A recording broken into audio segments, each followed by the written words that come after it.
This episode is brought to you by Anchor.fm. If you haven't heard of Anchor, you should definitely check them out.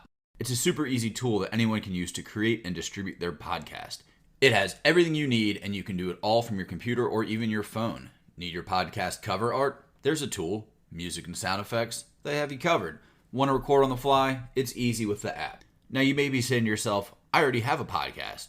No worries, just create your account, upload, and publish to Spotify, Apple Podcasts, and many more. Looking for some walking around money? Anchor connects you with advertisers who match your brand. It's a one-stop shop for all of your podcasting needs. Download the free Anchor app or go to anchor.fm to get started. Welcome to BizQuik. I'm Julie. And I'm Corey. And today we're talking to Stephanie Cook. She's a wellness coach out of Philadelphia, Pennsylvania. That's right. You're listening to BizQuik. This is where Julie and Corey provide quick and useful information to small business owners. BizQuik is the podcast where small business owners get to showcase their businesses and receive expert advice and guidance in areas many entrepreneurs struggle with. And you, the listener, get solutions, tips, and tricks on real-world topics that many small business owners face. Julie and Corey are the experts small businesses hire when they need solutions. And the BizQuik podcast is just one way they deliver those solutions. Let's start the show. Hey guys. Hey Stephanie, thanks for joining us. We're excited to have you on the show today. We think one of the things that many small business owners take for granted is their health, or that they don't pay enough attention to is their health. They're so busy working. So excited to hear the tips and information that you have that can help them live a more healthy lifestyle as they're working, 70, 80, 90 hours a week. You have a really interesting backstory in that you've recreated your career many times over the past 10, 15 years. And at one point you were focused exclusively on wellness coaching. Can you talk to us a little bit about what wellness coaching means and how you were helping people, like how you were helping them change their lives? Sure, absolutely. So I think probably it's helpful if I just give a little bit of my own background to explain to you how it led to wellness coaching. So I started out my career working in consulting. I was really one of those go-getter, nowadays they call them an entrepreneur, really was hustling, was doing a ton of things to get ahead, to climb that corporate ladder.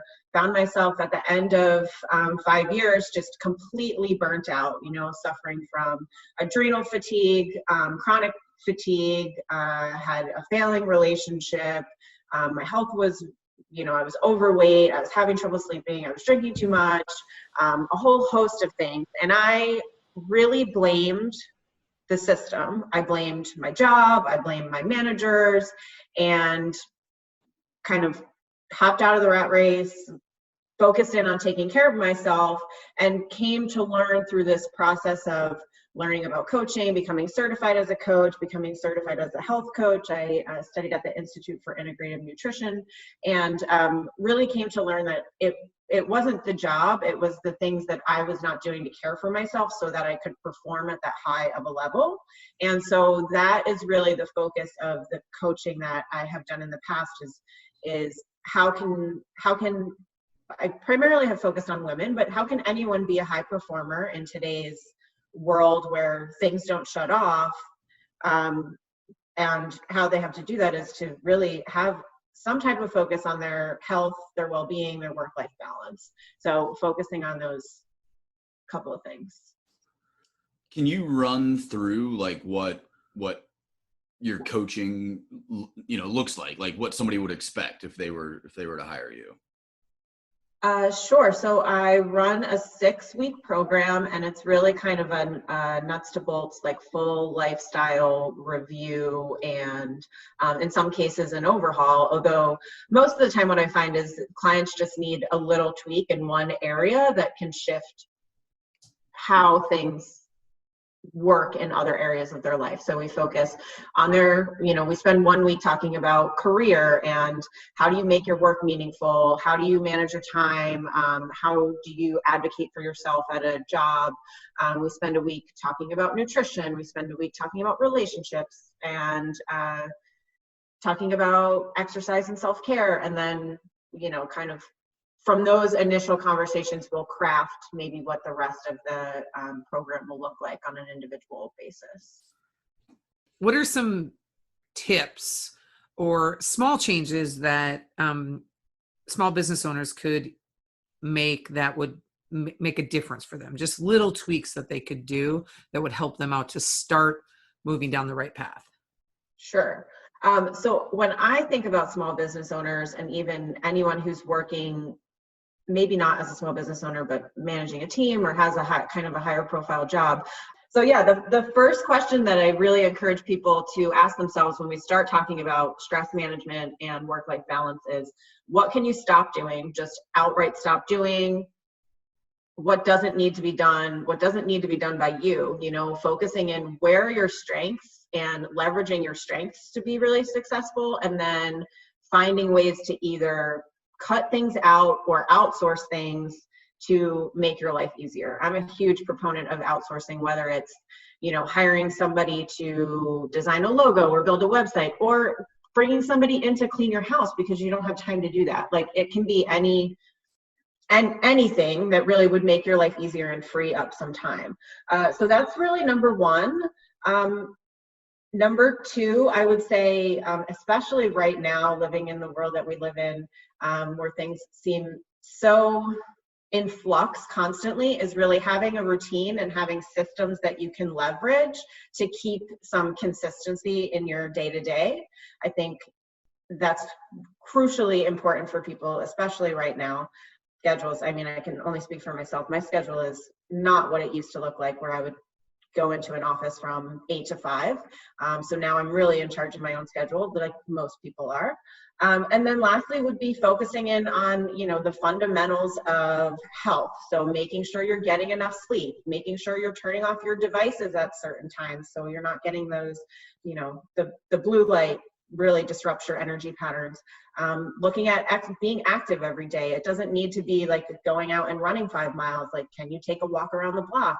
Just staying somewhat active, not sitting in front of a computer all day, and then making sure that you're eating well, I'll say. That's a whole loaded topic, which we can get into if you guys want to, but I believe that eating well can and should look differently for everyone. So I'm not here to recommend any specific eating method for anyone, but I think just eating in a healthy way, eating in a mindful way, drinking in a mindful way, socializing in a mindful way, are all very important and can be really simple, right? You can really simplify those things with the help of a professional. What's your stance on caffeine, Stephanie? I love caffeine. I'm a real coffee junkie. I have found for myself that I need to have a hard stop at 1 or 2 o'clock. Otherwise, it greatly impacts my sleep, my energy levels for the next day, and it's really just a compounding effect. One of the things that you had just mentioned a little bit ago that I think that, and this applies to adults and children across the board. Like our world became extremely digital very quickly. The in-person communications and all of that, like everybody's spending so much of their day in front of their screen. What would you recommend? Like you said, take a walk around the block. Is it like, I've seen some apps that like remind you every 20 minutes to get up and walk around or whatever. Like, what would you recommend in terms of like combating this screen world that we live in now? Yeah, I think, if you could have an app or set a timer to just get up and walk around and move, that's really great.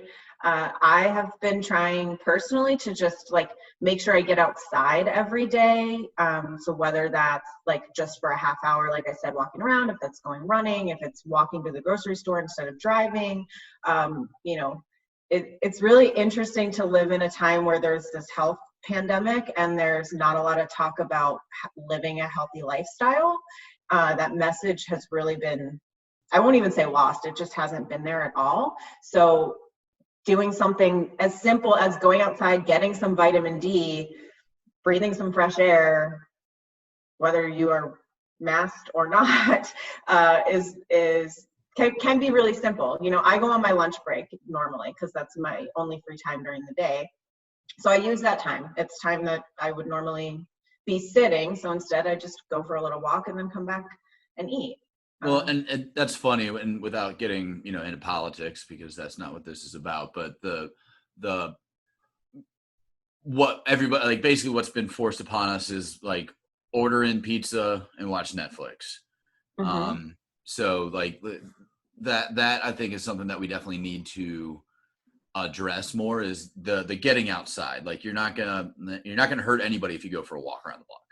So that I appreciate that. So a big part of a healthy lifestyle is reducing stress, right? Minimizing or reducing stress. What are your top ways that you coach people on how to reduce stress or minimize it? I already kind of mentioned, figuring out what you don't need to do or what you would need to outsource. Thinking about, I'll call it time management for lack of a more descriptive term, but figuring out how to best utilize your time. So if that means, disconnecting from your email for 2 hours and staying really focused on delivering a task at hand, really leveraging your time in a specific way is, I think, crucial to meeting deadlines, to getting tasks delivered, not multitasking. So like the opposite of multitasking. Sorry, that was a really long way for me to get to not multitasking. So that would be number 2. And then I would say, for me, number 3 is meditation. So finding some quiet time to like focus. I use a meditation app, but that can look very different for a lot of people. That can be going outside and taking a walk and being disconnected. That can be just not sitting in front of your computer for a few minutes and allowing yourself some time to just be and digest everything that's happening versus constantly being reactive. I think a lot of that stress comes from this need to respond, this need to react, this need to be front and foremost, which is all important, but you can do that in a very strategic way and still be able to deliver a lot of value. For our small business owners out there who are listening, this is something that they might not be thinking about with their employees, because a lot of what we're talking about is like things that I can do and that I can do and I can do. Like, what should I though be doing for my people?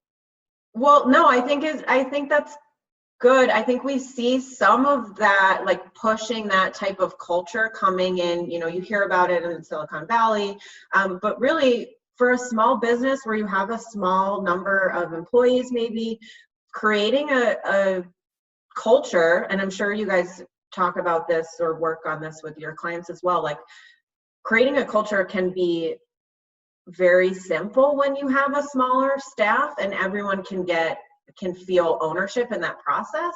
So just creating that culture of wellness, I mean, would that include like nobody responds to emails after 8 p.m. or something like that, like saying that, like, here are our actual off hours. Go be with your family, go outside. Absolutely. Yeah. I think that's a really great idea. I read something, I mean, obviously not every company can give a bonus, but I read about some company who gives employees $1,000 spot bonus for taking a 5-day vacation without checking email, which is like, you should be able to take a 5-day vacation without checking email without a financial incentive, just with a wellness incentive. So I don't think you need to be giving that, but just having a culture where that is accepted and that's the normal, instead of expecting people to be always on. And really recognizing, I mean, I think especially right now, or maybe it's just that a lot of things have come to light, it's like people need to be able to disconnect. It makes them more productive. It makes them better workers. It really builds stronger teams and stronger work communities if you do that, if you encourage that type of environment. We wanted to take a quick break to tell you more about SB Pace, the small business consulting company that makes this podcast possible. SB Pace, which stands for Small Business Planning, Advising, Coaching, Expertise, focuses solely on helping small businesses and entrepreneurs. Are you looking to start a small business of your own? SB Pace can get you up and running with a solid foundation that's built to last. Are you an existing small business in a slump or just looking for ways to improve what you do? We can help with that. Are you ready to take your business to the next level? SB Pace is the partner you need. You can find out more about SB Pace and what we have to offer by visiting our website, sbpace.com. Right now, because of COVID-19 and just the general state of the world, people are spending more and more time in front of their television, right? Mm-hmm. They're binge watching Netflix or, whatever, and watching I have friends who watch the news like 12 hours a day, right? So how much do you think that type of activity or that behavior plays into a person's overall health and well-being? I think it is very impactful to people's health and well-being. I mean, no matter what you believe right now, I'm not taking a stance either way, but things are so divisive that it's hard not to be emotionally engaged in what's happening right now on a variety of fronts, whether it's the pandemic, whether it's socially, whether it's the election. These things are all emotionally charged, and you have to really, I think, be aware of how much you're consuming, when you're consuming, making sure you have the ability to turn that off. And quite honestly, I know it's really hard right now, but trying to stray from having heated conversations on social media, right? That is really negatively impactful to people's health, I think. I know that you recently, actually, I'm not sure how long it's been, but you have taken a stand and sort of removed yourself from social media, or you're not really spending any time on any of the social platforms. Have you seen an impact for you from a health perspective? Oh, absolutely. I feel so much more mental clarity. I feel honestly more connected to people in a lot of ways because I'm required to reach out to the people that I want to connect with versus them constantly kind of pushing content on me. I also feel that I just didn't feel there was a lot of positivity coming out of those platforms. And I'm a big proponent of having constructive dialogue, but that was not happening. And I found once I took myself off of those platforms, I was better able to have constructive dialogue with people like in real life or in real time versus just being a keyboard warrior, let's say.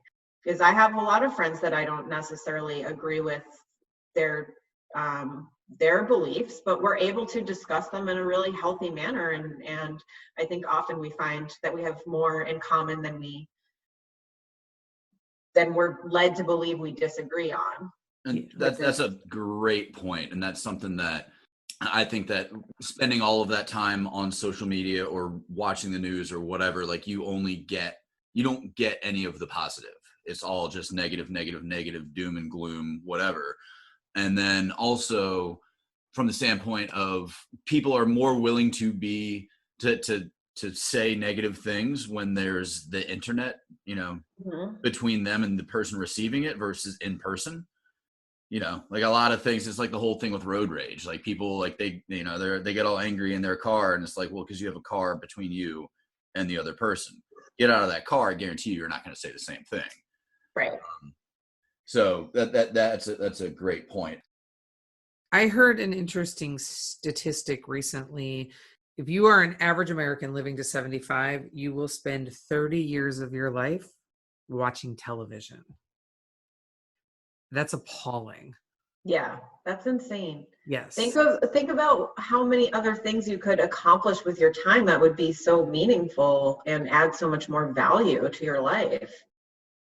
So Stephanie, I know that you and your husband, Mike, spend time on the weekends hiking occasionally, going to various parks and whatnot, like national parks and forests and whatnot. So can you just talk to us, tell our listeners what that does for you, like from a health perspective, the benefits of that? Absolutely. So, for us, we live in a city. We live, in a very crowded part of a city. So, there's parks, but it's not like a park. So for us, we need to get out, see some trees, see some green on a regular basis. For us, it's a great way for us to really disconnect. We talked about screen time already and things like that. When you're outside, you're forced to not be on your phone or your computer. It's not even a thing that is available to you. So there's that. For us, it's a great way for us to personally connect one-on-one without any distractions. We're able to talk. We love to be active, so that's a huge benefit for us to just be outside exercising. And yeah.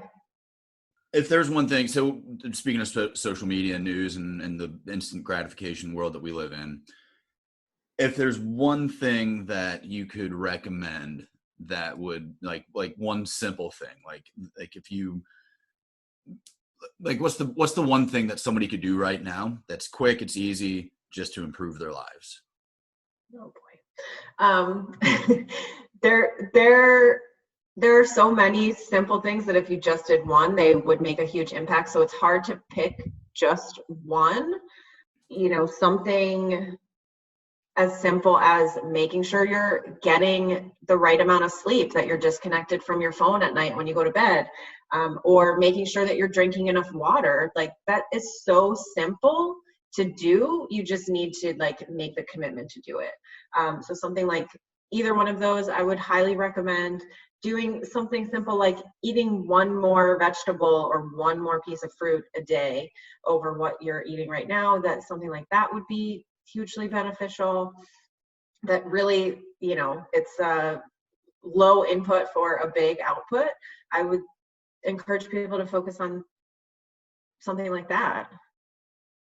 So one of the elements of your program that you referenced earlier is relationships, where you spend time talking about relationships. What does that look like for your clients, and what tips could you give to small business owners to help them in that area? Noting Sure. that you're not a therapist. You're just, yes. Yes, definitely not. But a lot of times what I find, and this is across the board, whether you're a small business owner or a working professional, if you're stressed, if you're suffering from burnout, that's going to impact all of the relationships in your life. And it's probably mostly going to impact the most important relationships in your life. I mean, for me, it was my then boyfriend, who's now my husband. And we really had to, or I really had to approach that relationship differently. I think he was doing everything he knew how to do to support me, and it really became about me supporting myself so that I could be a better partner.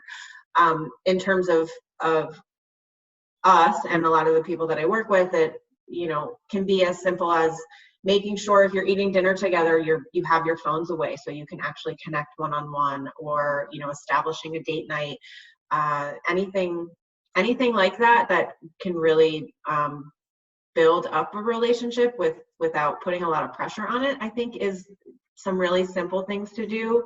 Some of the other things that I talk about with my coaching clients is about, building a network of people around you who really encourage you, who challenge you and push you. I work with high performers, and high performers need to be surrounded by other high performers. So finding your crew of people that can really lift you up, that you can, sometimes commiserate with, but more so can, bounce ideas off of, talk through issues with, being part of almost like not a formal mastermind, but, having a mastermind of peers from whatever professional background that you can connect with. There's that saying, you're the sum of the 5 people that you spend the most time with.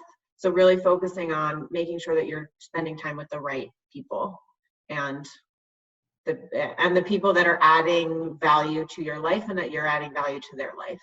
If you have a friend or a partner who's constantly bringing stress to you or drama to you, evaluating that relationship and deciding if that's something you want to carry forward, and what that means to everything else in your life if you do want to participate in a relationship like that. So yeah, that's really important. And I mean, the whole concept of being present, like, is something that I think that we all need to think about, that, you know, when you're with somebody, you don't need to be looking at your phone the entire time. That's something that I think that we see a lot and we do a lot. Before we close out this podcast, can you tell us a little bit, or tell us where we can find you, contact you, learn more? Sure. So if people want to reach out via email, they can go to my website. It's stephaniecookwellness.com. They can connect with me there. I have some free content, some blog posts and things of that nature that are there. I also am sometimes on Instagram at Stephanie Cook Wellness. So you can also feel free to connect with me there as well. Great. Thank you so much for joining us today. It's been really great having you. Thank you guys. This was fun. If you want to learn more about us, you can go to our website, svpace.com, or bizquikpodcast.com, and you can connect with us, ironically, now that I'm pushing social media after talking about how terrible it was, on Twitter, LinkedIn, Instagram, and Facebook. Subscribe to our podcast, download it, listen, like, and review, and definitely give us feedback. Because as Corey says, we love feedback. We do. We love getting feedback, and we love giving feedback. So reach out to us, give us some topics that you might want to hear about. Tell us what you liked, what you didn't like. This podcast is for you, the listener, so we want to make sure it's what you want.